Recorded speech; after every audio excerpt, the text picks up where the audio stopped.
오랫동안 서울의 상징과도 같았던 건물이 있습니다. 63빌딩. 완공 당시에 아시아 최고였고 미국을 빼고 전 세계에서 가장 높은 빌딩이었습니다. 지방에서 올라오면 한 번씩 둘러보는 관광 코스였는데요. 저도 처음에 보고 와 정말 높다. 목을 한 90도로 이렇게 꼭대기가 보일 정도로 아찔한 게 엄청났던 기억이 있고요. 실제로 남산 높이만 한데 딱 1m 낮고요. 해발 264m. 금빛으로 빛나는 이 초고층 건물.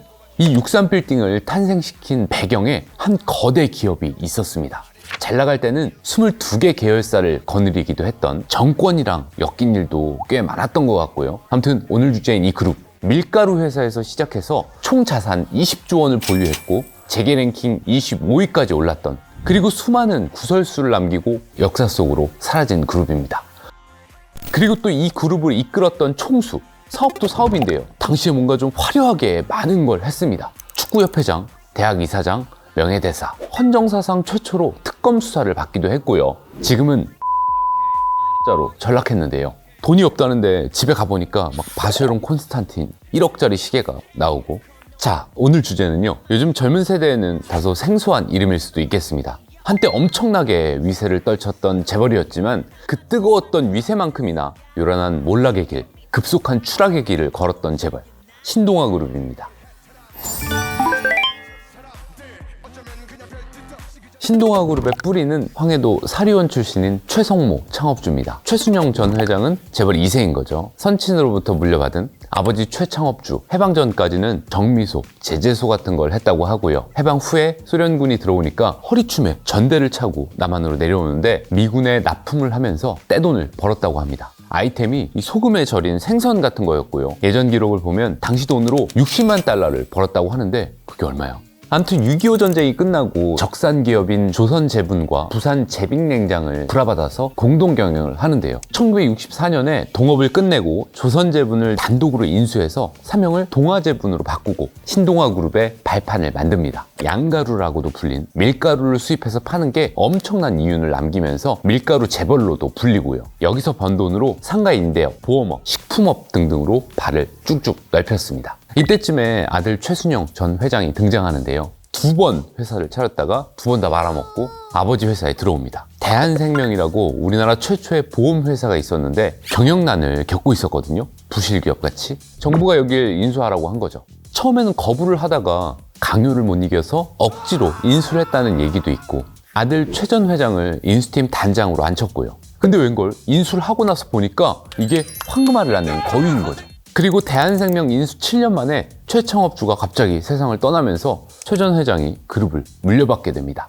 1976년인데 1980년에 전두환 정권이 들어서죠. 최 전 회장은 신군부랑 뭔가 죽이 잘 맞았어요. 신동아 그룹을 22개 계열사를 거느린 대기업으로 성장시키고요. 당시 재계서열 20위권이었고 경영 쪽 말고도 엄청 화려했습니다. 일단 한 10년 가까이 대한축구협회 회장을 맡았고요. 여기가 체육단체 중에서는 제일 좀 존재감이 있는 자리잖아요. 이런 명예직뿐만 아니라요, K리그 원년 우승팀 할렐루야 축구단의 구단주이기도 했고요. 그때가 3S의 시대잖아요. 축구 좋아했던 사람도 있었고 프로축구 개막식에 시축도 하고, 아무튼 이렇게 죽이 잘 맞으면서 비호를 받았다는 얘기도 공공연하게 나왔고요. 그리고 1985년에 한국 경제발전의 상징물이라는 63빌딩을 여의도에 세우면서 그야말로 전성기를 맞이하게 됩니다. 완공 직후에 대한생명의 자산 규모가 1조 원을 돌파했고요.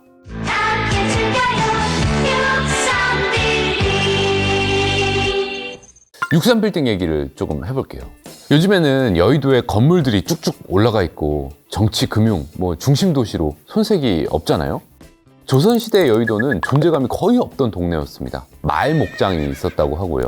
근데 일제강점기에 공항이 생기면서 사람들의 관심을 받기 시작하죠. 공항 기능이 김포공항으로 또 서울공항으로 각각 이관되면서 대대적인 여의도 개발이 시작되고요. 1970년대부터 국회의사당, 한국거래소, KBS가 털을 잡기 시작합니다. 랜드마크 건물이라는 게 있잖아요. 아주 상징적으로 국가나 도시를 대표하는 건축물. 전쟁을 거치면서 건물들이 많이 파괴가 되고 관공서 말고는 랜드마크라고 불릴만한 건물이 없었는데요. 1978년에 여의도 일대 부지가 상업지역으로 용도가 변경되면서 신동아그룹이 움직이기 시작합니다. 우리나라 경제성장을 과시할 만한 기념비적인 건물을 짓자, 랜드마크 고층 건물을 지어보자. 그때쯤에 재계에서는 이런 사옥 건설하는 게 일종의 유행 같은 거였는데요. 현대그룹 개동사옥, 삼성그룹 태평로 사옥, 서울역 앞에 대우그룹 센터빌딩, 여기에 63빌딩이 활용 점정이었습니다.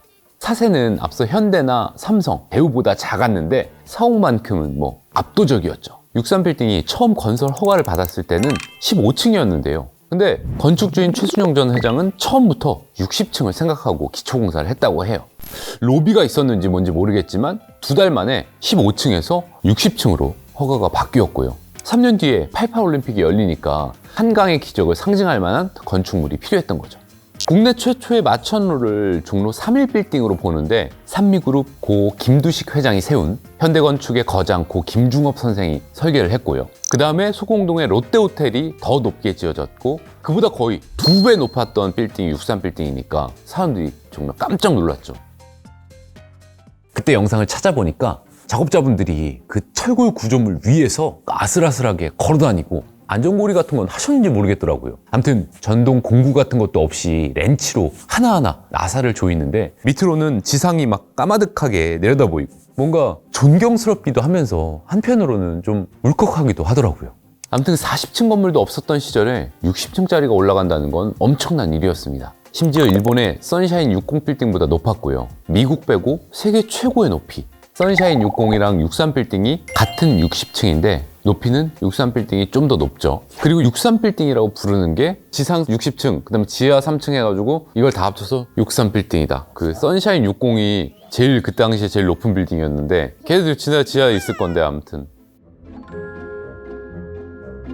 근데 마천루의 저주라는 게 있잖아요. 승자의 저주같이 3.1빌딩을 세운 산미그룹도 망했고 공교롭게도 63빌딩 건설 이후에 신동아그룹의 부진이 시작됩니다. 빌딩 공급이 넘쳐나면서 입주자도 구하기가 어렵고 이게 실적 악화로도 이어지고요. 아무튼 대한생명은 1985년 회계연도에 512억 원의 적자를 기록했다고 할 만큼 손해가 컸습니다. 1989년에는 신동아건설이 계열 분리가 되고요. 결국 그 해에 공정위가 지정한 대기업 집단에서 제외되는 수모를 겪기도 했습니다. 그리고 1997년 IMF 외환위기가 찾아왔는데요. IMF 자체는 그럭저럭 넘기는가 싶더니 뜻밖에도 2년 뒤인 1999년에 그룹을 뒤흔든 사건이 기다리고 있었습니다.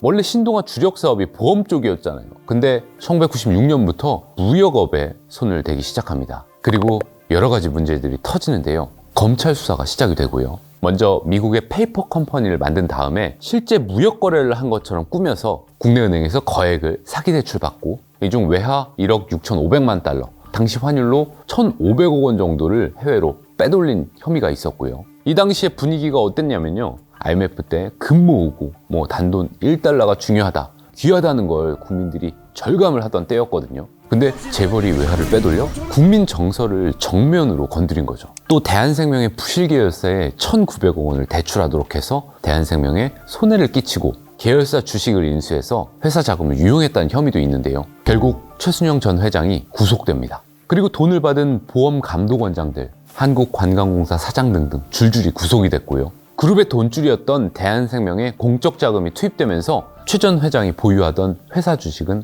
휴지 조각이 됐습니다. 경영권을 잃게 된 거죠. 그런데 구속 이후에 더 큰 의혹이 불거집니다. 이른바 온로비 의혹. 등장인물들이 부인들인데 검찰총장 부인, 장관 부인, 순식간에 엄청난 스캔들로 떠올랐습니다. 최 전 회장 부인이 남편 수사와 관련해서 여러 실세 부인들한테 고가의 옷을 사주면서 로비를 했다, 이런 의혹이 제기가 됐고요. 특검 제도의 도입 배경이 된 사건이기도 합니다. 이른바 검찰총장 부인 온로비 의혹 사건. 근데 실체가 규명되지는 않았습니다. 특검은 검찰총장 부인이 호피무늬 반코트를 뇌물로 받았고 검찰과 경찰 사직동팀이 그를 비호하기 위해서 사건을 축소 은폐했다고 밝혀냅니다. 결론은 실패한 로비였다. 그렇게 공식 발표를 하면서 사건을 마무리했습니다. 당시 국회 청문회에서 고 앙드레 김 선생님이 본명을 밝히면서 화제가 되기도 했었죠. 아무튼 지난번에 철광 편에서 채나방이라고 했는데 많은 분들이 진짜 채나방은 이분이다 하셔서 이번 편을 준비해봤고요. 20년이 넘었는데요. 2003년부터 종합소득세를 비롯해서 국세 무려 1,073억 원을 내지 않고 있고요. 세금 징수팀이 역대급 비양심 체납자로 꼽기도 했습니다. 알카포네 효과를 얘기하면서 미국 국세청 IRS 분들 얘기를 살짝 했는데 우리나라에는 38 세금 진수과가 있습니다. 과훈이 끝까지 추적하여 반드시 징수한다. 헌법 38조에 세금 납부 의무를 따서 38인데 여러모로 고생하고 계시죠. 사다리 타고 올라가서 창문 열고 잠겨있는 문 따서 들어가고 옷가방에 숨겨놓은 것들 다 찾아내고 올해는 비양심 고액 상습 체납자들이 교묘하게 숨겨놓은 거를 찾았다 이런 소식이 아니라 스스로 체납된 세금을 모두 납부했다는 소식을 듣고 싶다는 마음을 담아서 이번 편 마치겠습니다. 혹시 어떤 팀이 184연승 했다는 얘기 들어본 적 있어요? 거의 우리나라 스포츠 역사에서 전설 같은 얘기인데 하루 이틀도 아니고 이게 가능하다고? 실제로 몇십 년 동안 한 번도 안 졌다고 하고요. 야, 지는 게 뭐야? 뭐 이 정도로? 종목은 여자 배구, 팀명은 좀 바뀌긴 했는데 오늘 주제인 이 재벌 그룹이 이끌었던 곳입니다. 또 여기서 운영한 백화점, 아까 여자 배구팀 이름이기도 했는데요. 그야말로 명동의 랜드마크였고 영화 1987에서 민주화운동의 성지로 등장하는데요. 실제 영상 기록들을 찾아보니까 진짜 이 백화점 앞에서 최루탄 쏘고 도망치고 시위가 시작된 곳이기도 했고요. 70년대, 80년대 우리나라 3대 백화점, 4대 백화점으로 꼽히기도 했습니다. 자, 이번 주제는요. 한때 삼성, 현대그룹과 어깨를 견주던 재계 1세대로 잘 나갔는데요. 2대째로 넘어가서 무리한 다각화, 너무 문어발식 사업 확장을 하고 그 와중에 주력 사업은 경쟁에서 밀리는데 적대적 M&A 공격까지 받고 훅 무너져버린 미도파 백화점을 운영했던 대농그룹입니다. 재벌들이 나고 자란 동네, 유명한 곳이 진주 지수면의 승산마을이라고 LG와 GS 총수의 생가들이 몰려있고요. 가까이 있는 지수초등학교에 전설 같은 얘기가 있는데 삼성 이병철 창업주, LG 구인의 창업주가 같은 반에서 이렇게 나란히 앉아서 공부했다는 거 유명한 얘기죠. 부자 기 한번 받아보자 방문하시는 분들도 많고요. 저도 기회되면 꼭 한번 가보고 싶은데요. 그리고 비슷한 곳, 또 한 곳 더 있는데 지금은 북한 땅이 된 강원도 통천이라고 현대 정주영 창업주와 오늘 주제인 대농그룹의 박용학 창업주가 1915년 같은 해에 태어났습니다. 두 사람은 그냥 동갑내기 동양 친구를 넘어서 이후로도 아주 가깝게 지낸 절친이었는데요. 회장들끼리 어이 술 한잔하지? 오랜 술친구로 알려져 있고요. 아무튼 박용학 창업주 원래는 일제 때 고향 통천에서 사설 우체국을 운영했습니다. 근데 해방 직후에 인생이 확 달라지는데요. 잠깐 갔다 올게 하고 서울 우체국에 돈을 받으러 왔다가 그대로 발이 묶여버린 겁니다. 소련군이 38선에 주둔하면서 한순간에 고향이랑 단절이 된 건데 그냥 여기서 빨리 자리 잡고 돈을 벌어보자 사업에 뛰어듭니다. 미처는 서울 우체국에서 받은 9만 원이랑 월남한 가족들이 가지고 온 20만 원, 총 29만 원을 모아서 섬유 도매상을 열고요. 도량 형기를 만드는 계기 제작소, 무역업 등등 여러 사업에 손을 댔다가 전쟁이 끝나고 1955년 비료와 제분을 생산하는 대한농산을 공동으로 세웁니다. 동업자가 누구냐? 지난번에 신동아그룹 편에서 다룬 최성모 창업주 등등이 함께했고요. 그 시절 1960년대는 뭐든지 부족했던 시절이었잖아요. 농업이 주였고 농업 관련된 제품들은 수요가 많았는데 이걸 사고 팔면서 빠르게 돈을 불립니다. 그러다가 바다로 눈을 돌리는데요. 바다에도 돈이 펄떡펄떡 뛰어다니네? 수산업, 참치잡이를 하고요. 그때 갖고 있던 원양어선이 12척, 우리나라 원양어선의 30%였다고 하고요. 사세를 쭉쭉 늘려나간 거죠. 그러다 1960년대 중반에 위기를 맞는데요. 정부 정책을 믿고 소맥, 밀을 왕창 수입해왔는데 정부가 사주기로 한 타이밍이 늦어지는 바람에 자금이 콱 묶여버린 거죠. 은행 관리를 받을 정도로 휘청했는데 다행히 아까 얘기했던 참치잡이, 냉동 수산물이 잘 팔리면서 위기를 넘깁니다. 그러면서 이런 생각을 하는데요. 한 가지 사업만 해서는 위험하겠구나. 앞으로도 여러 사업으로 다각화를 해야 되겠다. 크게 두 갈래 길이었습니다. 하나는 방직 회사를 사들여서 섬유업을 키우는 거였고요. 쌍용그룹에 김성곤 창업주라고 있는데 코수염이 트레이드 마크였던 이분한테 태평방직과 금성방직을 인수하면서 대농그룹의 기초를 다집니다. 그리고 또 한 가지, 이거 공장만 돌려서는 안 되겠다. 팔로도 개척하자. 1969년에 미도파 백화점을 인수하면서 유통업에도 뛰어듭니다. 미도파. 이름만 보면 도레미파에서 따온 거 아닌가? 이런 생각도 드는데 대도시를 뜻하는 영어 단어 메트로폴리탄에서 한자음을 빌려와서 만들었다고 하고요. 아름다울 미, 도시 도, 물결 파, 아름다운 도시의 물결.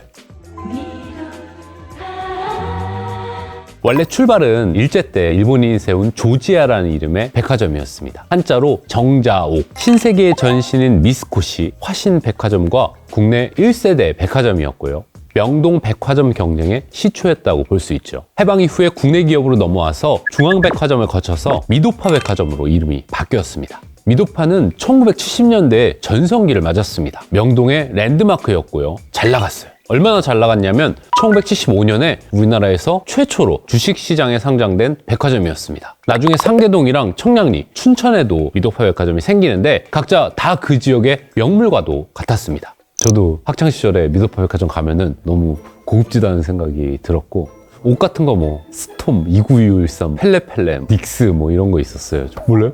닉스 몰라요? 아무튼 다시 돌아왔어요. 아까 위기 때 배운 게 사업 다각화였다고 했잖아요. 백화점을 인수하고 또 뉴관악 CC라고 경기도 화성에 있는 골프장을 매입해서 레저 사업에도 손을 대고요. 또 다른 기업이랑 손을 잡고 해운업에 도전하기도 했습니다. 그리고 마침내 1973년에 대농그룹이라는 이름을 갖게 됩니다. 대한농산을 중심으로 방직회사, 제분회사를 합쳐서 주대농, 대한농산의 줄임말인데요. 잘 나갔습니다. 그때 수출 실적이 4,800만 달러로 국내 4위였고요. 방직 시설만 국내 4분의 1을 갖고 있었다고 합니다. 박용학 창업주가 자신의 경영 철학에 대해서 밝힌 적이 있었는데요. 가장 중요한 것은 쓰는 사람을 믿는 것이다. 믿으면 결코 배신당하지 않는다. 또 일을 맡긴 사람이 안심하고 일할 수 있도록 가정생활까지 보살펴줘야 하는 게 보스의 책임이다. 거의 직원은 가족이다 느낌인데요. 당시로는 꽤 파격적인 철학이었는데 지금 생각해보면 성공한 옛날 분들 얘기 들어보면 좀 약간 거의 대부분 다 이랬던 것 같아요. 사람들 믿고 쓰고 뭐 이런. 근데 1970년대 중반에 두 번째 위기가 찾아옵니다. 1차 오일 쇼크가 터진 건데요. 대농이 방직이 주였는데 섬유가 천연 섬유도 있지만 합성 섬유는 원유에서 뽑아내잖아요. 원가 부담이 확 올라가고 원면 가격은 폭락하는데 환차손까지 겹치면서 직격탄을 맞은 거죠. 결국 법정관리 대상이 됐고요. 근데 이전에 배운 사업 다각화 전략이 빛을 발하는데요. 뉴관악 골프장이랑 해운대 호텔 부지 같은 알짜 부동산을 팔아서 간신히 기업을 정상 궤도에 돌려놓습니다. 이러면서 또 교훈을 얻죠. 이거 방직 하나만 믿고 있으면 안 되겠다. 또다시 사업 다각화, 미도파의 비중을 키웁니다. 미도파가 당시 국내 최대 규모였어요. 에스컬레이터도 있었고 이것저것 볼 것도 많고 명절에는 또 찾는 손님들도 확 늘어날 때였으니까 대농 입장에서는 백화점 쪽으로 집중하는 맛도 있었겠죠. 근데 1979년 12월에 소공동 롯데가 생기면서 백화점 시장이 확 달라집니다. 미도파 백화점도 치열한 무한 경쟁에 뛰어들 수밖에 없었던 거죠. 마케팅 전략도 확 바뀌고요. 그전까지는 좋은 물건 많이 갖다 놓고 팔면 된다. 뭐 이런 개념이었는데 시대가 바뀐 거죠. 생활 수준이 높아지니까 사람들이 단순히 물건 사는 걸 넘어서 문화생활까지 원하게 되고 고객 서비스, 각종 예술 분야를 접목하면서 이른바 백화점 문화라는 말도 나왔습니다. 매장으로도 꽤 넓은데 네네. 화랑으로 써서 손익이 맞습니까? 전혀 그렇지 않습니다. 지금 이 한 60여 평 되는 면적인데요. 저희가 영업 매장으로서 활용을 하게 되면 이 화랑으로서 운영하는 것보다는 여러 수십 배의 그 수익을 올릴 수가 있죠. 수십 배 이익 대신에 그림을 걸어 놓는다? 이 금싸라기 같은 공간에 수지타산이 안 맞지만요. 당장의 이익 대신에 멀리를 내다본 마케팅이었죠. 당시 소비자들의 반응은 이구동성으로 굿! 상술이 예술로 변했다. 이런 얘기도 나오고요. 필요한 물건도 사고 눈요기도 실컷 하고 각종 오락, 예술 감상 같은 걸 한꺼번에 할 수 있게 되면서 만족도가 확 올라갔습니다. 쇼핑을 하러 왔다가 이렇게 물건을 살 수 있게 할 뿐만 아니라 또 이런 문화적인 행사까지 마련해 준다는 거에 대해서요. 고맙게 느끼면서 적극적으로 참여하고 싶어서 그 당시에 이제 미도파가 무슨 롤플레잉 경진대회 같은 걸 해서 어떤 상황극 같은 걸 설정해 놓고 그러니까 고객 응대를 어떻게 해야 좋다. 서비스를 어떻게 해야 된다. 이런 경진대회 같은 것도 하고 고객 응대나 서비스에 되게 특화를 시키려고 했던 아무튼 이렇게 미도파를 운영하던 박용학 창업주는 1989년에 장남에게 경영권을 물려줍니다. 외아들인 박영일 회장이 취임을 하고요. 이분은 배우 안인숙 씨랑 결혼한 걸로 더 유명했습니다. 영화 별들의 고향의 여주인공이죠. 아무튼 다시 돌아와서 이세 경영으로 접어들면서 분위기가 좀 바뀌기 시작하는데요. 박영일 회장은 오일쇼 끝에 교훈도 있고 방직 산업이 사양화될 걸 우려하면서 의존도를 낮추려고 했습니다. 방직에만 기대고 가다가 또 위기가 오면 휘청할 수 있다. 이렇게 생각을 한 거죠. 그러면서 미도파를 중심으로 백화점 점포도 늘리면서 사업 구조를 다시 짜고 그리고 지금까지 해왔던 사업과는 전혀 다른 새로운 영역으로 진출을 하는데요. 코리아 헤럴드와 내외 경제신문까지 인수하면서 언론 사업에도 진출했고요. 지역 케이블 TV나 지금의 벤처 캐피탈이라고 할 수 있는 창투사, 광고 대행사, 편의점 등등 여러 회사를 인수를 했습니다. 이건 좀 놀랍던데요. 1995년에 디즈니 그룹 쪽이랑 가상현실 게임 개발 사업을 하기도 했는데요. 30년 전인데 너무 이른 것 같기도 하고요. 아무튼 이렇게 공격적으로 사업을 확장하면서 1996년 말 대농그룹은 유통과 정보 산업을 주축으로요 20여 개 계열사를 거느린 재계순위 30위권 기업이 됐습니다. 특히 미도파 상계점은 하루 매출이 7억 원에서 8억 원에 달하면서 단일백화점 매출 4위까지 올랐다고 하고요. 비료, 제분을 팔고 옷감을 팔던 회사가 유통에 언론, IT까지 무섭게 컸던 거죠. 하지만 곧 세 번째 위기가 찾아옵니다. 일단 2세 경영을 하면서 문어발식으로 계열사를 늘린 과정에 주식회사 대농과 미도파가 떠안은 빚 보증이 너무 컸고요. 매출 비중이나 자산도 이 두 곳에 몰려 있었는데요. 면직 산업이 가라앉고 또 롯데나 신세계가 치고 나가니까 적자도 누적이 되면서 만성적인 자금 부족에 시달리는 형국이 됐습니다. 재무 구조가 급격히 악화된 거죠. 그리고 이때 결정적인 사건, 적대적 M&A, 인수합병 공격에 휘말립니다. 노태우 전 대통령의 아들 노재현 씨가 사위로 있던 신동방그룹이 미도파 백화점을 노린 건데요. 여기가 어디냐면 그 해표 식용유로 유명한 거긴데 당시에 대농은 미도파를 중심으로 사업 구조를 재편한 상황이어서요. 미도파를 뺏기면 그룹 자체를 잃을 수도 있다. 이런 불안감에 확 휩싸인 거죠. 신동방이 지분을 막 사들이니까 주가가 12,000원이었는데 거의 한 6개월 만에 45,000원까지 급등을 하고 대농은 필사적으로 재무 상황이 안 좋은데도 1,300억 원 가까운 거금을 쏟아부으면서 지분을 늘리는 악수를 두죠.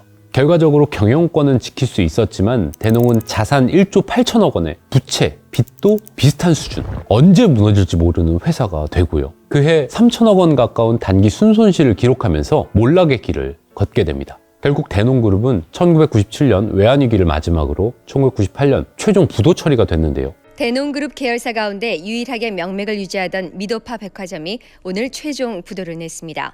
서울 명동의 일본 상점인 정자욱을 인수해서 백화점 사업을 시작한 지 66년 만에 쓰러졌습니다. 이 대농그룹이 몰락하는 과정에 여러 그룹이 얽혀 있었는데요. 미도파를 노렸던 신동방그룹도 함께 몰락의 길을 걷게 됩니다. 중간에 성원그룹이라고, 여기가 신동방이랑 손을 잡고 미도파를 공격했는데 중간에 다시 배신을 하고 대농 편을 들어주거든요. 그래서 대농이 경영권을 지킬 수가 있었던 거예요. 근데 이 성원도 IMF 이후에 공중분해가 됐습니다. 결국 대농그룹, 신동방그룹, 성원그룹 모두 다 망한 거죠. 승자가 없는 싸움. 그래서 그때는 이런 경영권 분쟁이 기업의 본연의 가치를 깎아먹는 소모적이고 실익이 없는 싸움이라는 비판들이 많았습니다. 대농그룹이 무너지고 미도파 백화점은 끝내 롯데에 가게 됐고요. 어부지리같이 된 거죠. 브랜드 파워가 있으니까 얼마 동안은 롯데 미도파로 운영을 하다가 2013년에 미도파라는 이름은 역사 속으로 사라지게 됐고요. 지금은 롯데 영플라자 본점, 노원의 롯데백화점으로 남아 있습니다. 춘천 미도파는 지금은 농심그룹 계열사인 M백화점으로 자리하고 있고요. 자, 한때 184연승 배구팀부터 명동의 랜드마크까지 화려하게 많은 걸 가졌던 대농그룹 이야기를 살펴봤는데요. 만약에 대농이 그냥 미도파를 포기했다면 그럼 나머지 계열사는 지킬 수 있었을 거다. 아니 적자도 많은데 오히려 프리미엄 좀 받고 넘겼으면 어땠을까? 이때가 IMF 7개월 전이었으니까 미리 구조조정도 하고 예방주사도 맞고 당시에 그런 시각도 많이 있더라고요. 미도파를 지키려고 너무 많은 현금을 동원하면서 스스로 위기관리 능력을 잃었다. 이런. 지난 이야기지만요. 오너의 판단력이라는 게 특히 위기 상황에서의 결단력이 정말로 중요하다는 것. 그리고 그 기업의 생사를 가른다는 것. 대농그룹의 이야기가 아주 잘 보여주고 있는 것 같습니다. 여러분이라면 어떤 선택을 하셨을 것 같나요? 혹시 예전에 90년대 화제 인물 중에 이승이란 이름 들어본 적이 있어요? 전 라보라예요. 라보라. 미국계 한국인 플레이보이 모델이었는데요. 입국할 때 공항에 취재진이 엄청나게 몰리면서 그야말로 신드롬. 안녕하세요. 여기는 이승이에요. 이분 광고도 여러 개 찍었거든요. 오늘 주제인 이 백화점과도 계약을 맺었습니다. 6개월에 1억. 당시 기준으로도 어마어마한 돈을 받았고요. 전면 광고에 딱 등장했는데 너무 파격적이었는지 시민단체들이 불매운동하겠다 반발을 하고 딱 한 번 나오고 나머지 사진들은 다 폐기됐고요. 이 백화점 공격적인 마케팅으로 논란이 될 만큼 파격적인 부분이 많았습니다. 가격 파괴, 인사 파괴, 서열 파괴, 사운도 파격인 게 대기업 사운드를 보면요. 인재제일, 인화단결, 도전정신, 개척정신 이런 거잖아요. 다 점잖고 위험 있고 근데 여긴 삼촌떡도 싸야 사먹는다 이런 거였어요. 허세 집어치우고 유통은 실전이다 이런 느낌으로 또 빼놓을 수 없는 거 지금은 주인이 바뀌긴 했지만 가보신 분들 많으실 겁니다. 킴스클럽. 여기 처음 나왔을 때 정말 충격이었어요. 진짜 싸게 팔았거든요. 24시간 풀로 돌아가고 대형 점포를 뭐 거의 한두 달에 한 개씩 늘려가는데 치킨집도 아니고 어떻게 보면 생태계 교란종 같은 느낌? 당시 유통업계 판도를 완전히 흔들었는데요. 이 유통 제국을 만들었던 사람, 37살에 480평짜리 슈퍼마켓으로 시작해서 불과 16년 만에 그룹을 매출 2조 원, 재계 25위 재벌 반열까지 올려놨던 사람이었는데요. 킴스클럽의 바로 그 킴, 지독한 일벌레였고 불도저 스타일로 밀어붙였고 그래서 유통 황제로도 불린, 그런데 지금은 완전히 사라졌습니다. 자, 이번 주제는요, 뉴코아 그룹과 김의철 창업주입니다. 지금까지 소비더머니 보면 성공한 재벌들 옆에는 항상 귀인들이 있었는데요. 근데 이 귀인을 만나기 어렵다는 데가 있죠. 바로 군대라고 하는데 그냥 평범한 사람이나 좀 만나게 해주세요. 이런 곳. 지금까지 만나는 사람이 있어요? 지금까지 연락하는 사람? 네. 그러니까 그러기가 쉽지 않잖아요. 근데 뉴코아 김희철, 이분의 20대는 좀 달랐습니다. 뭐가 달랐냐? 대학생활부터 좀 남달랐는데요. 고려대 상대 6위학번, 역도부 출신이라는 얘기도 있고 1965년에 고려대 총학생회에서 활동을 하는데 시위를 주도하다가 걸려서 끌려갔다는 기사도 있고요. 이듬해에는 고려대 재적생 명단에도 등장합니다. 그리고 결국 군입대를 하거든요. 사병으로 광주 공병대에서 격리병으로 복무했는데요. 여기서 인생을 바꿀 귀인을 만나게 됩니다. 당시 군납공사를 하던 한신공영이라는 회사가 있었어요. 여기도 주인이 바뀌었는데 한신아파트 다들 아시죠? 이 회사를 만든 창업주와 딱 만나게 됩니다. 귀인. 그냥 스쳐가는 인연이 아니었어요. 한신공영 창업주가 김희철 이분을 굉장히 눈여겨봤나 봅니다. 나중에 어떻게 됐을까요? 제대 직후 1969년에 한신공영에 평사원으로 입사합니다. 그리고 2년 만에 과장으로 파격 승진을 하고요. 더 파격적인 건 그해 그 창업주의 맏딸과 결혼까지 하게 됩니다. 사윗감으로 인정받는 건 차원이 다른 건데 얼마나 신임이 두터웠으면 군 시절의 인연이 장인과 사위로 발전한 거죠. 그만큼 탁월하고 유능한 면모가 있었다고 하는데요. 먼저 부동산, 안목이 정말 뛰어났습니다. 70년대 초반이었는데 다른 대기업들은 강북에 집중을 하고 있을 때였죠. 백화점만 봐도 종로의 화신, 명동의 신세계, 미도파, 코스모스 모두 강북 중심인데 다른 생각을 했습니다. 강남의 성장 가능성을 내다봤어요. 강남 개발 전인데 당시에 반포 쪽이 다 뽕밭이었다고 하거든요. 말 그대로 잠원, 누의 집.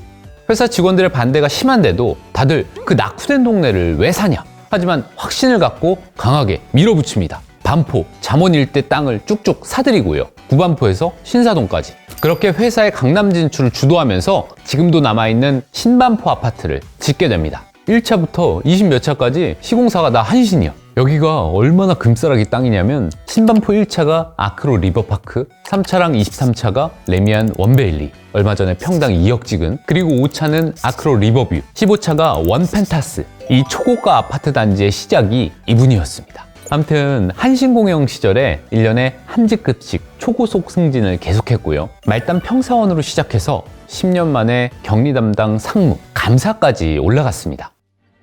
이제 더 이상 올라갈 자리가 얼마 없겠죠. 근데 1979년에 회사에 중대한 변화가 찾아옵니다. 뭘까요? 창업주의 아들이 대학을 마치고 회사에 들어온 거죠. 어머, 드라마 같아. 흥미진진한데요? 사위니까 한하늘에 두 개의 태양이 떠 있을 수는 없었죠. 승부사같이 고민 끝에 결심합니다. 독립할 때가 됐다. 내 길을 가자. 생각해봐요. 자기가 사위인데 사장 바로 밑에까지 올라갔어. 근데 갑자기 회장의 아들이 회사에 들어온대. 이 자리 완전히 뺏기는 거 아니야? 그런 생각도 들겠죠. 자, 첫 번째 안목이 뭐였죠?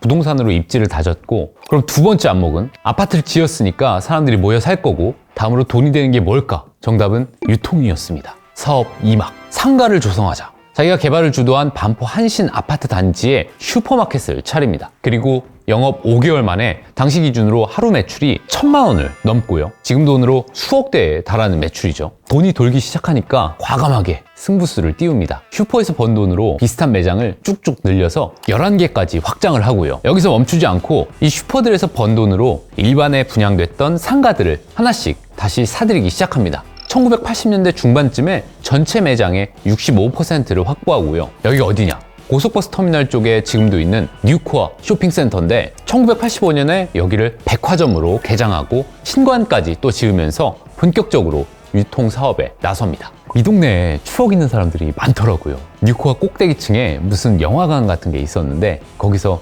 우레메 봤다는 형들도 있고 심영래 아저씨 나오는 거 저도 어릴 때 본 기억이 있는데 영구와 땡칠이 이런 것도 있고 아무튼 이분의 부동산 안목은 90년대 들어서 다시 빛을 발하는데요. 58 부동산 조치라는 게 있었습니다. 땅값이 오르니까 대기업들의 신규 부동산 매입을 아예 막아버린 거죠. 롯데나 신세계, 현대, 유통 대기업들이 신규 매장을 확보 못해서 발만 동동 구를 때 반대로 와 호재다! 그 틈을 파고들면서 평촌이랑 과천 쪽 수도권 주변의 신도시 땅을 대거 사들입니다. 이게 또 나중에 폭발적인 성장을 하는데 발판이 됐고요. 하지만 또 동시에 훗날 독이 되기도 하는데요. 뉴코아가 그때는 대기업이 아니었으니까 대기업들을 못 사게 하니까 옳다구나 하고서 다 산 거죠.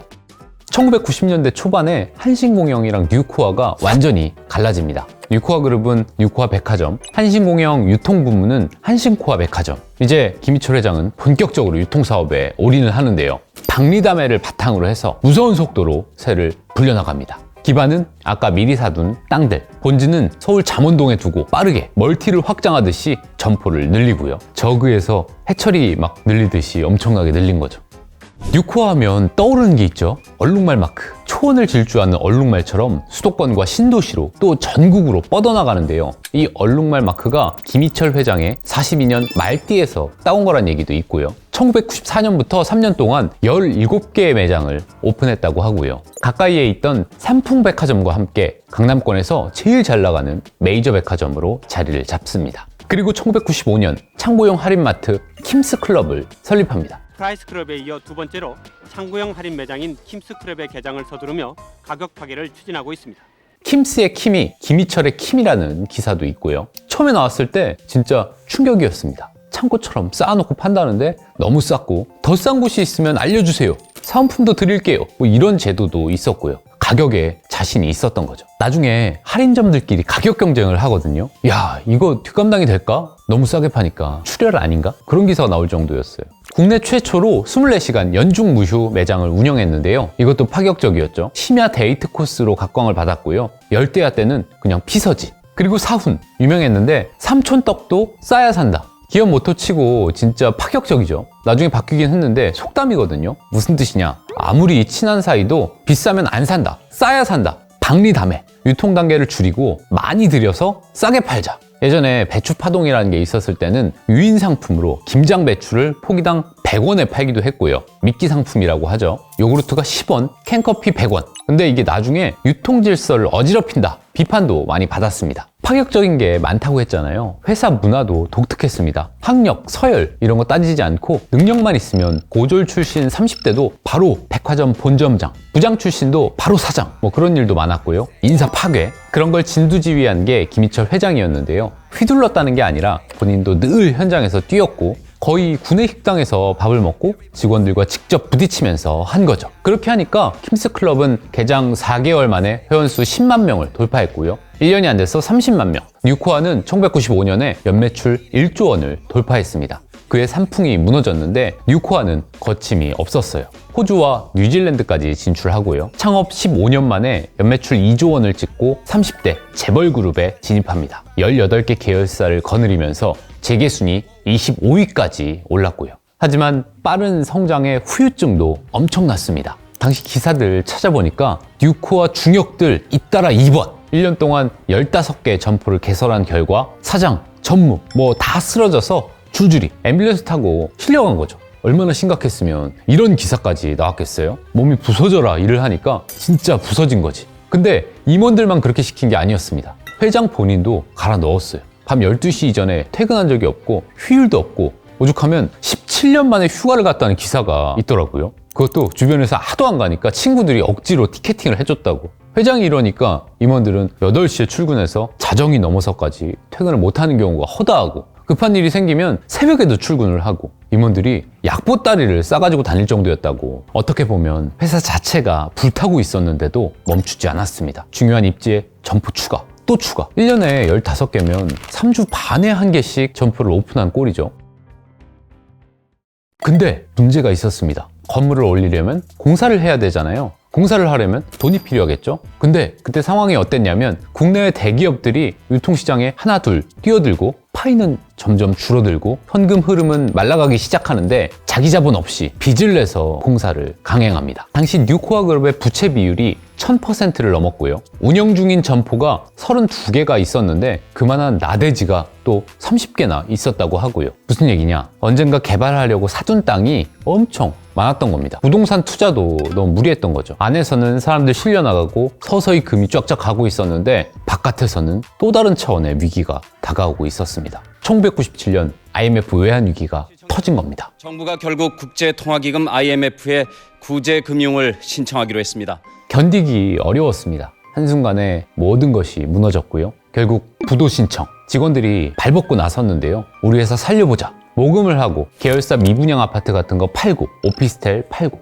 일주일 만에 260억을 모아서 마지막까지 안간힘을 써봤지만 결국에는 역부족이었습니다. 세계 순위 25위인 뉴코아 그룹이 화의 신청을 한 데 이어서 오늘 최종 부도가 났습니다. 뉴코아는 결국 무너졌고요. 2003년 이랜드로 넘어가게 됩니다. 그렇게 김희철은 자신이 만든 유통 제국에서 완전히 밀려났습니다. 과도한 점포 확장과 무리한 대출, 독선적인 경영, 지탄을 받았고요. 2003년 말 공적 자금 비리로 구속되면서 부도덕한 기업인이라는 낙인이 찍혔습니다. 석방된 뒤에 재기를 시도했는데요. 이미 시대는 그를 기다려주지 않았습니다. 그리고 이후로는 칩거 모드로 전환해서 완전히 모습을 감추고요. 뉴코아라는 이름, 킴스클럽이라는 간판은 지금도 남아있지만 그의 이름을 기억하는 사람은 많지 않을 겁니다. 하지만 그의 흔적까지 완전히 사라진 건 아닌데요. 그가 만든 공격적인 할인 정책과 창고형 매장의 운영 방식, 그리고 싸야 산다는 유통의 본질까지 끝없이 달리지 않고 한 번쯤 멈춰서 숨을 돌렸다면 결과는 달라졌을까요? 업계를 뒤흔든 그 이름은 역사 속으로 사라졌지만 그가 남긴 유통 혁신의 틀은 여전히 시장을 움직이고 있습니다.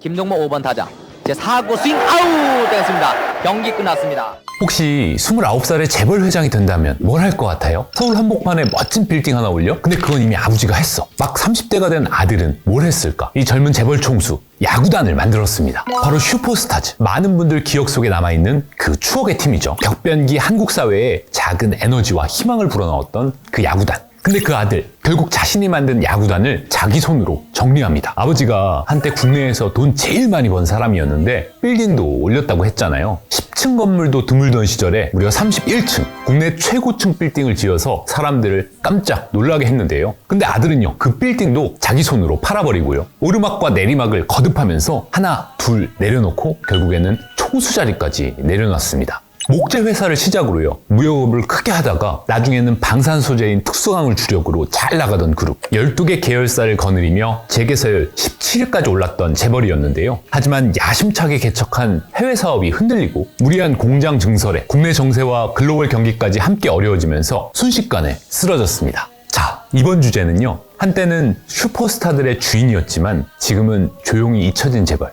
산미그룹입니다.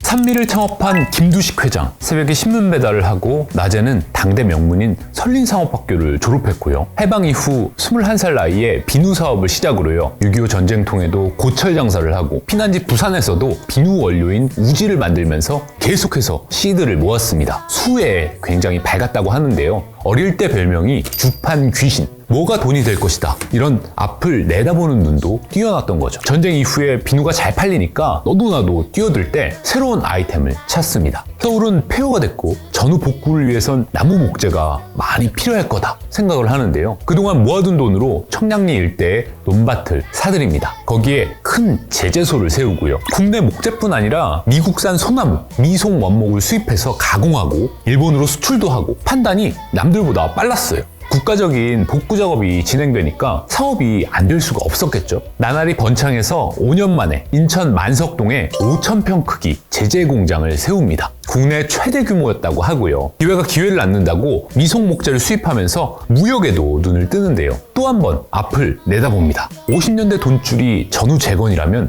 60년대 큰 흐름은 수출이다. 1960년에 무역회사 산미사를 세웁니다. 주요 수출 품목이 살아있는 돼지, 또 박하, 건어물 같은 거, 출판 수출도 확 늘거든요. 아예 해운회사를 인수해서 사세를 키웁니다. 당시 산미의 원목 수입이 우리나라 전체 수입량의 70%를 차지했다고 하고요. 원래 이 기세를 몰아서 자동차 쪽으로 진출하려고 했거든요. 1965년에 새나라 자동차라고 공개 입찰이 있었는데 신진그룹한테 밀립니다. 대신에 대한철광이라는 광산회사를 인수하고요. 이게 나중에 주력 사업을 펴는 계기가 되는데요. 자세한 얘기는 좀 이따 전해드릴게요.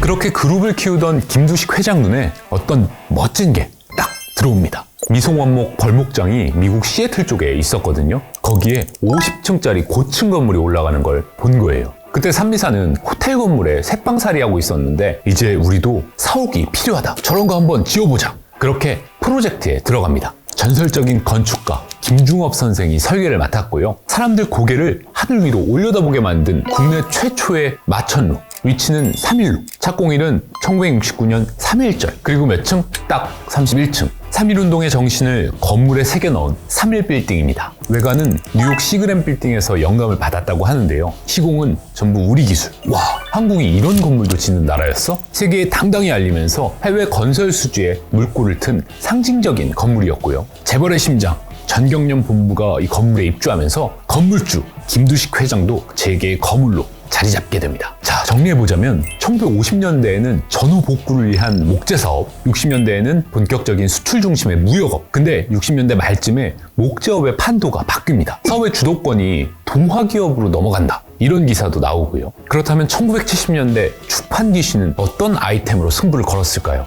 아까 기억나시죠? 철광석회는 광산회사 인수했다는 얘기. 그걸 발전시켜서 특수광 사업에 돌입합니다. M16 소총의 총열, 박격포, 장갑차 같은 군수장비, 또 자동차 부품까지 고도의 기술과 정밀함이 필요한 고부가 가치 산업이죠. 1970년에 삼양특수광을 인수하고 이후 한국특수광까지 흡수하면서 산미특수광이라는 핵심 계열사를 세웠는데요. 근데 이쪽 사업이 미래를 예측하기 어려운 면이 있어서요. 다른 대기업들이 좀처럼 나서지 않으려고 하니까 정부에서 떠맡겼다는 얘기도 있습니다. 어쨌든 70년대 중반에 경기 훈풍이 부는데요. 산미해운은 선박을 계속 늘리고 돈이 엄청 들어오고요. 1976년에 국세청이 발표한 소득세 랭킹에서 전국 1위, 이병철 회장이 36위쯤이었고요. 이듬해에는 4위, 3년 연속 10위권을 유지했던 건 딱 2명이었습니다. 한진의 조중훈, 산미의 김두식 쭉 잘 나갔습니다. 금속회사, 볼트회사, 관광개발회사까지 인수하고요. 장학재단도 설립해서 당시 돈으로 22억 원을 사회에 환원합니다. 열정을 가지고 했는데요. 호사다마라고 건강에 문제가 생깁니다. 골수암이 발견되면서 1980년 3년 투병 끝에 56세 나이로 세상을 떠납니다. 그렇게 창업주가 세상을 떠나고 산미의 바통은 아직 20대인 젊은 아들에게 넘어갑니다. 만 29살 김현철 산미그룹 2대 회장. 경기중학교를 나왔고 경기고등학교 입시에 실패한 뒤에 미국으로 건너가서 고등학교와 워싱턴 대학을 졸업했는데요.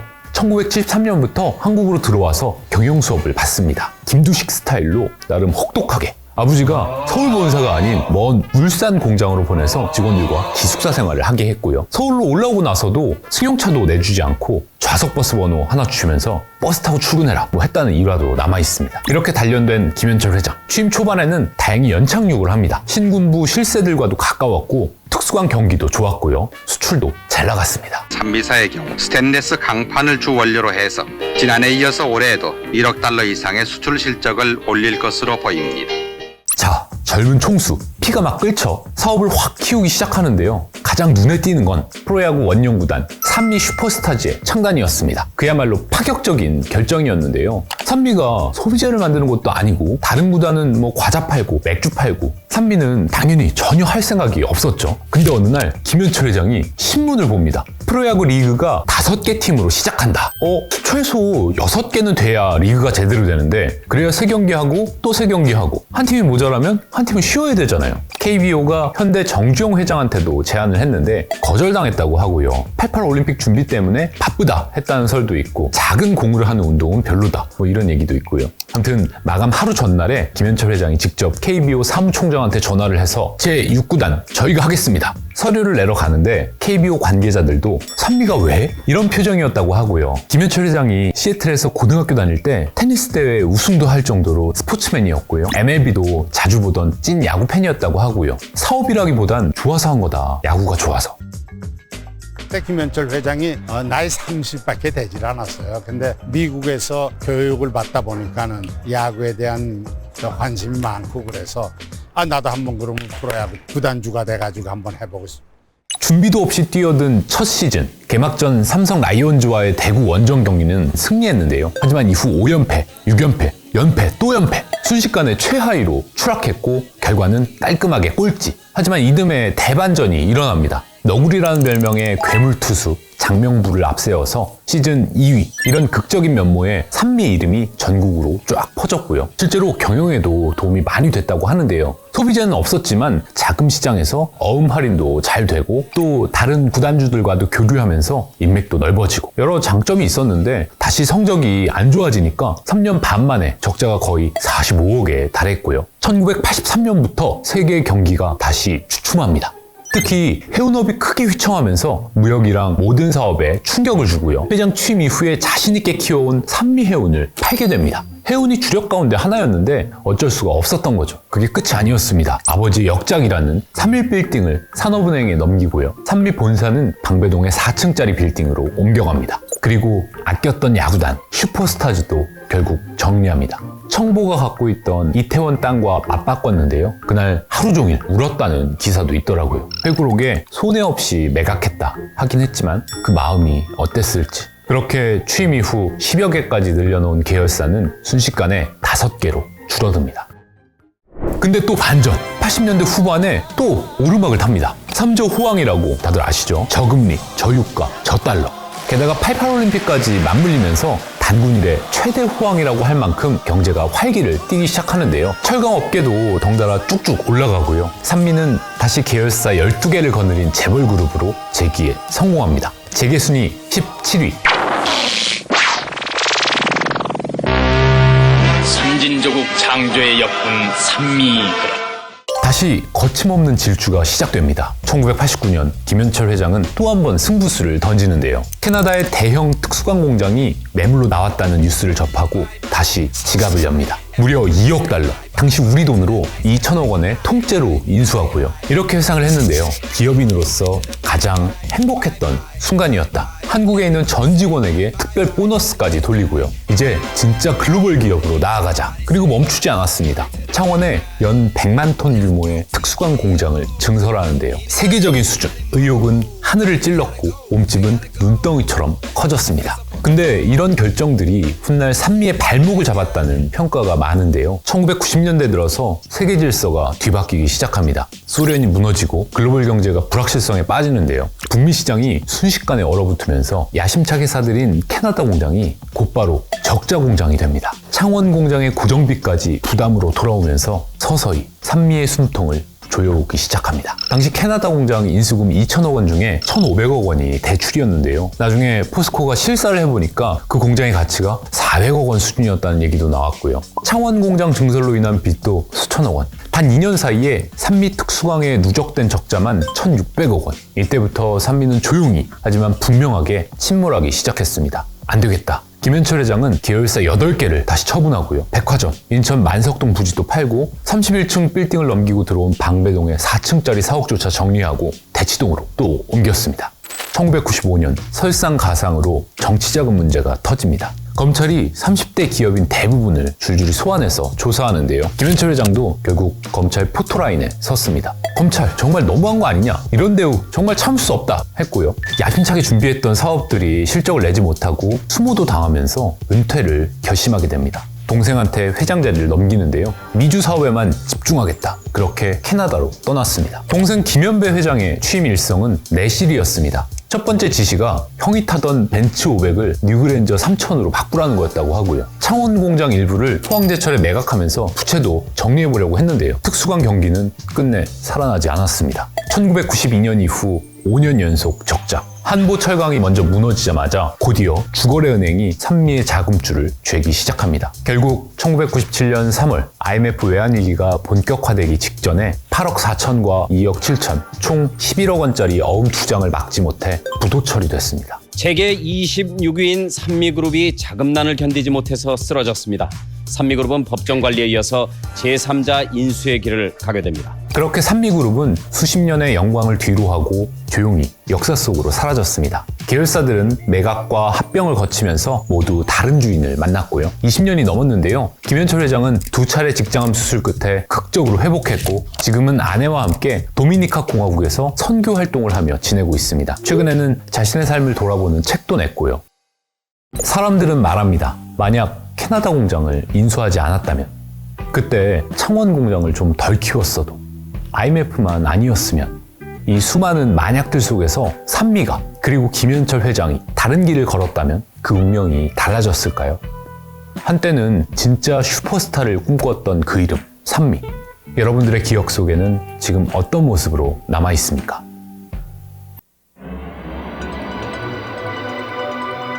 혹시 예전에 마지막 승부라는 농구 드라마 본 적 있어요? 장동건, 심은하, 손지창 나왔던 그 레전드. 시청률이 50%를 넘었습니다. 당시 농구가 엄청난 열풍이었거든요. 슬램덩크가 현역으로 연재 중이고 마이클 조던도 현역으로 뛰고 있고. 그럼 혹시 농구대잔치는 다들 아시죠? 프로농구가 출범하기 전이었는데요. 대단했습니다. 대학팀이랑 실업팀이 함께 뛰었고요. 한 10년 현대전자, 삼성전자, 기아차가 우승을 하다가요. 연세대가 처음으로 실업팀들 다 제꼈거든요. 만화같이. 그때 MVP가 누구였을까? 아직 1학년이던 서장훈. 이 서장훈 선수가 신었던 신발이 프로스펙스입니다. 농구 좋아하셨던 분이라면 한 번쯤 신어보셨을 텐데요.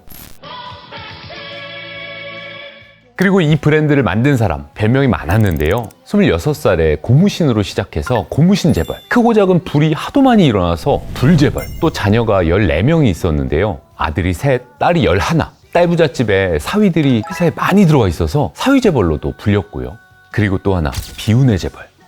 신발 장사로 떼돈을 벌고 무역, 건설, 철강, 섬유, 금융까지 20여 개 계열사를 거느렸던 재계 7위, 잘 나가던 재벌 그룹이었는데요. 어느 날 갑자기 사라졌습니다. 자, 이번 주제는요, 국제그룹과 양정모 창업주의 이야기입니다. 1921년 부산에서 태어난 사람, 양정모라는 이름 똑똑했어요. 부산공업학교 수석 입학. 근데 대학은 안 가고 아버지 정미소를 돕습니다. 하지만 곧 다른 길을 모색하는데요. 뭐가 잘 팔릴까? 20대 청년의 아이템. 1947년 정미소 한켠에서 고무신을 만들기 시작합니다. 2년 뒤에 간판을 달고요. 브랜드도 만드는데요. 국제고무공업사의 왕자표 고무신. 이 젊은 사장이 전국을 돌면서 재료 배합 기술자를 스카우트하고요. 경성 고무신의 군산 공장장한테 월급을 2배를 제시하고 데려오는데요. 품질이 확 올라갑니다. 부드럽고 질기고 모양도 예쁘고요. 검정 고무신이 흔할 때인데 흰색도 뽑아내고 황색, 청색, 분홍색 다양하게 잘 팔렸습니다. 말표, 범표, 기차표 다 제끼고 제일 먹어줬던 게 왕자표.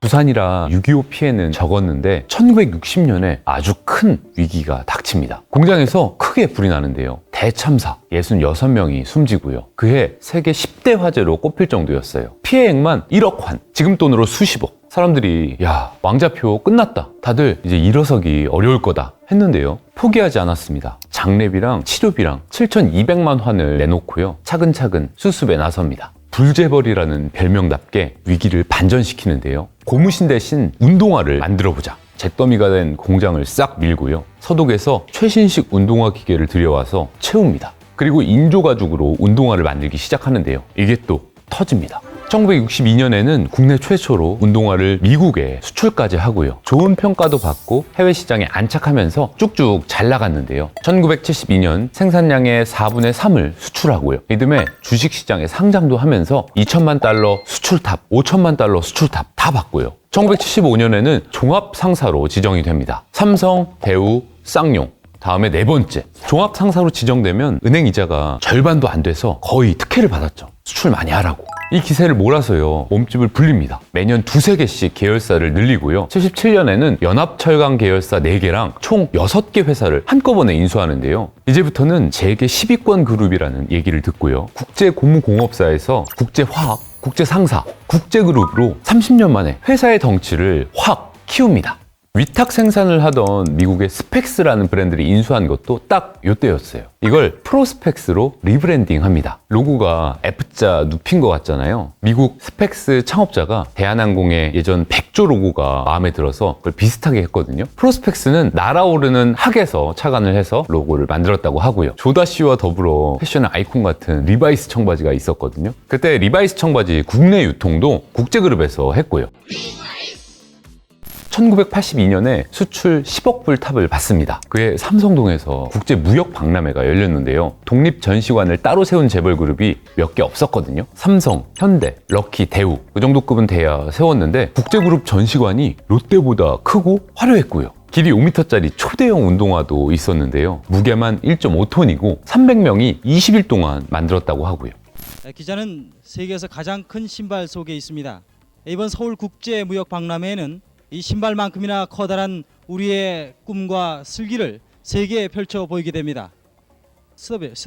1984년 계열사 21개에 직원 38,000명, 재계서열 7위, 용산에 700억을 들여서 국제빌딩을 짓고요. 태양열 판을 올리려고 도로랑 45도 틀어서 짓습니다. 지금 봐도 멋진 건물인데요. 옆에 아모레 사옥이 데이비드 치퍼필드가 설계를 했는데 지금도 확 밀리지 않는 느낌? 국제상사 사무실은 타자 소리, 전화 소리, 정말 눈, 코 뜰 새 없이 돌아가고 있었습니다. 지금 시간이 오후 3시, 각종 업무 연락과 거래 상담 등으로 하루 중 가장 바쁠 때입니다. 근데 이렇게 빨리 커지니까 문제가 생기기 시작하는데요. 일단 부채가 1조 6천억 원까지 올라갑니다. 부채 비율이 922%. 다른 10대 재벌 평균이 350%였는데 국제는 거의 2배 반, 3배 가까이 됐고요. 은행에서 환매 조건부 채권, 환매채로 돈을 땡겨 쓰고 있었는데 그래도 업계에선 망할 정도는 아님 했거든요. 근데 더 큰 문제가 다가오고 있었습니다. 1983년 아웅산 테러 사건이 터집니다. 전두환 정권의 심장을 겨눈 북한의 소행이었는데요. 17명이 희생됐습니다. 사건 이후에 일해재단이라는 게 만들어지는데요. 일해, 당시 대통령의 호였는데요. 근데 장학재단이랍시고 땅을 사서 건물도 짓고 했는데 나중에 보니까 좀 이상해. 유가족들을 돕겠다 했는데요. 엄청 화려하고 샹들리에도 걸려있고 수영장에, 테니스장에 건물이 조경이 막 다른 목적이 있었다는 얘기도 나오고요.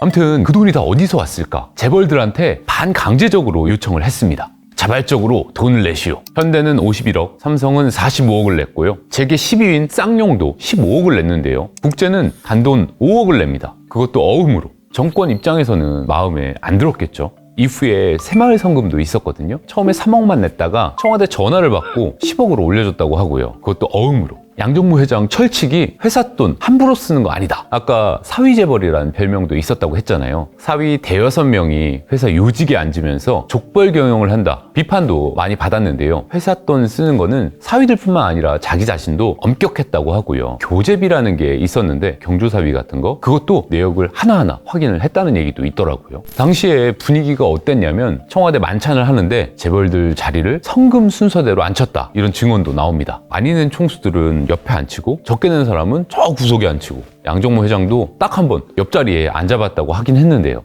청와대 만찬장에는 성금 순서대로 이 좌석배를 했습니까? 그럴 때도 있고 그래 안 할 때도 있고. 그럴 때도 있다. 양 회장은 그러면 돈을 상당히 냈을 텐데요. 저 자체는 한 번은 대통령 옆에 앉은 거는 한 번은 있다. 한 번은 있습니다. 그때는 상당히 냈구만요. 그 아까 말대로 돈 10억 갖다 준 상가를 갖다 준 그때 내 옆에 앉았어요. 예. 그리고 결정타. 1985년에 총선이 있었거든요. 정권 입장에서는 정말 중요한 선거. 특히 부산이 중요했는데 거긴 또 김영삼이 버티고 있잖아요. 전두환이 직접 내려가는데요. 부산 재계 총수격인 양정모가 하필이면 자리를 비웁니다. 아들이 일찍 세상을 떠나면서 49제였던 거죠. 내가 부산에 왔는데 코빼기도 안 보여? 이때 딱 찍혔다는 얘기도 있고요. 총선 결과는 야당의 압승. 패배의 화살을 국제그룹으로 돌린 걸까요? 총선 9일 만에 제1은행장이 기자들을 모아놓고 발표를 합니다. 국제그룹은 부실해서 금융지원을 할 수 없다. 정상화를 시키겠다 했는데 그 정상화 방식이 그룹 해체였습니다. 저 큰 회사가 하루아침에 공중분해가 됐고요. 은행장은 기자들 질문도 안 받고 휙 나가버리고 양정모 회장도 회견한다는 걸 30분 전에 알게 됐다고 하고요. 너무 좀 급작스러운 일이잖아요. 직원들이 그룹 해체를 막기 위해서 결의대회도 하고요. 난리가 났지만요. 이미 벌어진 일이었습니다. 결국 국제그룹은 더 작은 기업들, 한일합섬, 극동, 동국제강 같이 다른 기업들로 쪼개져 넘어갔고요. 양정모 회장은 엄청난 충격에 빠졌습니다. 부인도 스트레스에 시력을 잃고 청력까지 잃었다고 하고요. 영원할 것 같았던 권력도 저물고 50 비리 청문회가 열립니다. 국민들의 이목이 집중됐는데요. 양정모 등판, 억울함을 토로했지만요. 정부 관계자들도 바뀌고 결정적인 증언이 부족했습니다. 그러던 1993년 헌법재판소가 중대한 결정을 내리는데요. 주문, 국제그룹 해체를 위하여 한 1년의 공권력의 행사는 청구인의 기업활동의 자유와 평등권을 침해한 것이므로 위헌임을 확인한다. 신락 같은 희망, 보건본부도 만들고요. 양정모 회장은 칼을 갈면서 국제그룹 되찾기 운동을 벌입니다. 집에서 도시락을 싸들고 다니면서 계속해서 재기를 모색했는데요. 옷도 회사가 망한 뒤에 양복 한 벌, 산 걸 빼고는 모든 걸 예전 걸 썼다고 하고요. 그룹을 가져간 기업에 주식을 돌려달라 소송도 내고요. 국제그룹 해체 3년 만에 회사를 찾기 위한 법정 투쟁에 나선 양정모 전 회장은 한일합섬이 인수해간 주식 모두를 반환하라고 요구했습니다. 하지만 거기서 끝이었습니다. 대법원에서 최종 패소, 또 IMF 외환위기가 이어지면서 국제그룹은 서서히 잊혀지고요. 그룹 재건의 꿈은 물거품이 됐습니다. 프로스펙스는 한일합섬을 거쳐서 LS로 넘어갔고요. 용산 국제센터빌딩도 지금은 LS 사옥으로 쓰이고 있고요. 양정모 회장은 한동안 칩거하다 2009년에 세상을 떠났습니다. 자, 고무신 한 켤레에서 시작된 꿈이 있었습니다. 불이 나도 잿더미가 돼도 다시 일어섰던 그 꿈은 결국에 불보다 더 뜨거운 무언가 앞에서 쓰러졌습니다. 전두환 정권이 끝나고 현대그룹 정주영 창업주는 이렇게 말했는데요. 부실기업 정리는 있을 수 있는 정책이다. 하지만 적법한 절차와 합리적인 판단을 갖춰야 한다. 기업인이 각고의 노력 끝에 일군 기업군을 일거에 분해시켜버린 것은 참으로 유감스러운 일이다. 국제그룹은 홀연히 사라졌고 양정모 회장도 세상을 떠났지만요. 40년 전 그날 모두가 들었다는 권력자의 그 말은 굴곡진 현대사의 한 페이지로 남아 있습니다. 대통령이 만찬에 중간에 내가 말이야 기업을 도와가지고 키워주려고 하면 키워줄 수 있고 내가 죽이려고 하면 죽일 수 있는 그런 내가 힘을 가지고 있어. 하는 내만 드는 게 아니라 그거에 우리나라 10대 재벌 다 앉아있는 자리에서 가슴이 선떡할 정도에 느껴졌는데 지금의 지내가 보면 그게 바로 내 말이래요. 내한테 되는 말이래요.